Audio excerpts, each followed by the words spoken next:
Hey, greetings YouTube. Okay, this will be a reply to my good friend John Paul Prime. If you are not subscribed to him, I urge you to do so. He truly is one of the champions of genuine liberalism here on YouTube and is well deserving of all of our support. The video I am replying to is Government Help versus Private Charity. The link will be in the below bar. First, let me say that I believe giving willfully to help another who is less fortunate than yourself, without any expectation of recompensation and no expectation of any reward, other than the internal satisfaction any empathetic person feels when they know they have helped another member of the human family, is one of the most beautiful things anyone can do.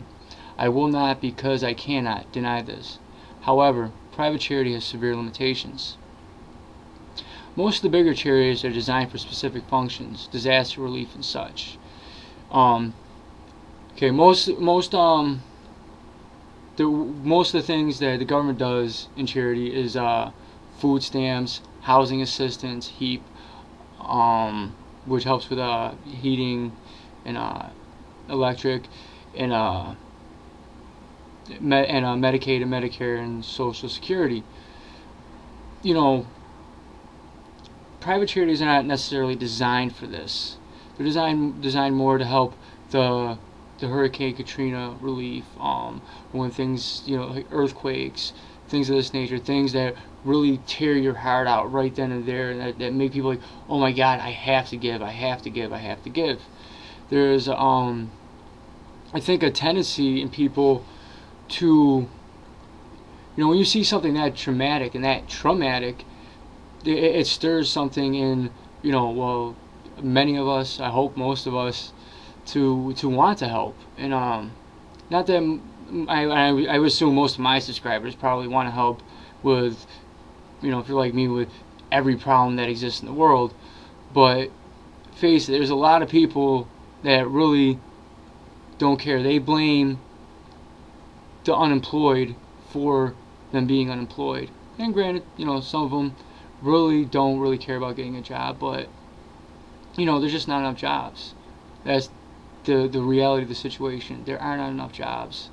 If everybody that didn't want a job right now, that really is mooching or leeching off the system, woke up tomorrow and was like, you know what, I'm tired of this shit, I'm selling myself short, and I really want to do something with my life, I want to be a proactive member of society, it's not going to mean much. It's not going to mean anything, really, in the grand scheme of things. I mean, they might push other people out of work, because that's just the people on the bottom are not the ones who dictate how many jobs are available. That comes from the top.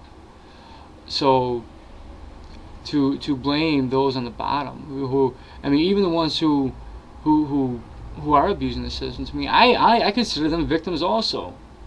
Most of them, at one point or another in their life, had dreams, had aspirations. Little kid, I want to grow up and I want to be a doctor, I want to be a lawyer, I want to be this or I want to be that. But life beat them down. They think this is all there is, and they go with it. And it's sad. The saddest part of it, to me, is not that they're abusing the system, but that they're abusing themselves. That they have lost any semblance of hope for actualizing their potential. Because unless you're truly disabled, you have potential to do something, and to see somebody just so beat down by the economic realities of this country and the world is far sadder to me than the realization that some of my tax dollars goes to people who just don't want a job. I don't want to say I couldn't care less about that, but I really, in comparison, the human tragedy of the loss of hope is a far greater weight on my consciousness and on my mind and on my soul than the fact that a couple dollars on my paycheck goes to lazy people. But so that's one problem with private charity. All right. And then with the smaller ones, many of the smaller ones, people just don't know about them. They're not publicized. Most people just don't know exist. Recently I had to take a week off from work. I had problems with my sciatic nerve. I could barely walk. Um, while I was out on medical, my mother passed away, so I missed a few days. Then the week after that, and you know, winter is a slow season in where I work, so I was already just making payment plans, keep the heat on, keep the electric on, get over until spring, get more hours, get caught up on everything. And then that happened, and I was about to get shut off both of them. But luckily, my mother's friend, her father is a pastor, and he has a little charitable thing at his church where they help people with the utility bills, and he was able to get me the money to keep my gas and electric on. And but if it wasn't for me knowing her, I wouldn't have known at that charity, and I never really got that help. So while I am infinitely grateful for all the help that they gave me, I also understand that that's very limited, and it's a smaller church. They don't have a lot of resources. They can only help a few people a month. So extreme limitation of resources there due to their size, and also lack of publicity. People don't know about it. People don't know that they can go there to get help. Of course, if everybody knew about it, not everybody could get help anyways, because, like I said, limited resources. And okay, then there's other ones that are larger. That generally do deal more with everyday stuff. Like Catholic Charities. You get food packages, and other things, mostly small stuff. And even then, I know personally, from my personal experience, when I had to go to Catholic Charities, and when I was a child, when my mother had to go to Social Security, to Catholic Charities, we had to go to social services first to get proof that we qualified for their assistance.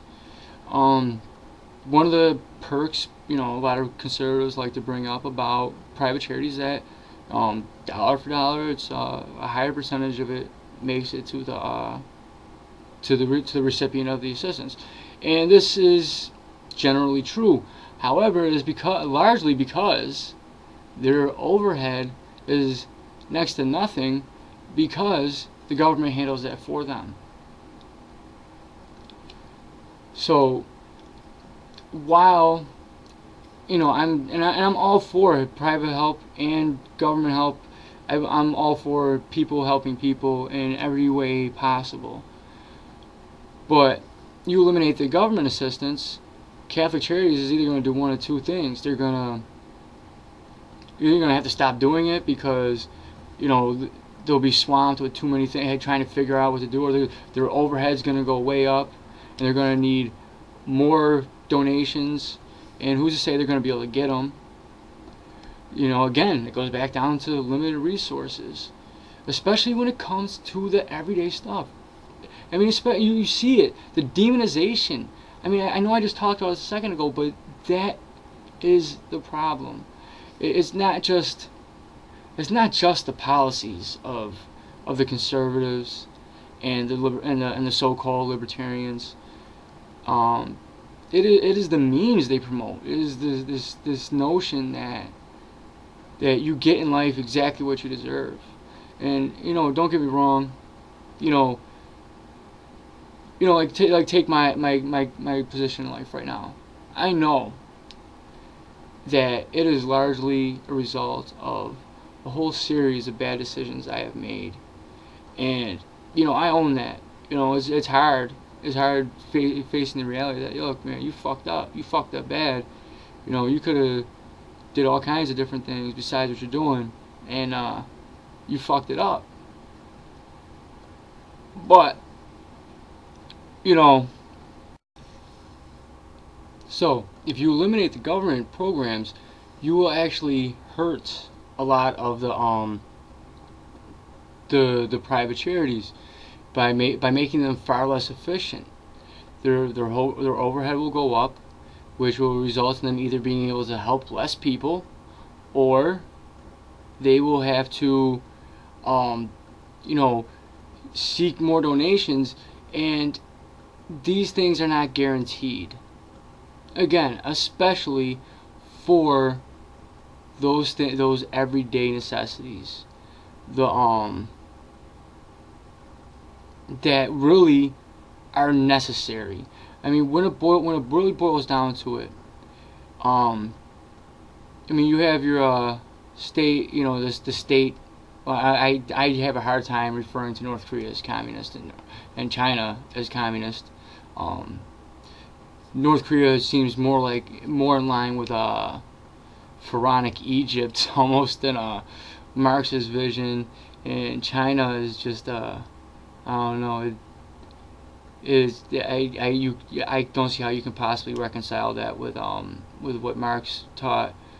But you know, you have states like Cuba and well, actually Cuba now is the only one, really the only one now. But you know, you have that, and then basically out of countries with private, you know, a private economic structure, you have two types of countries. Basically, when it boils down to it, you have countries with a social safety net.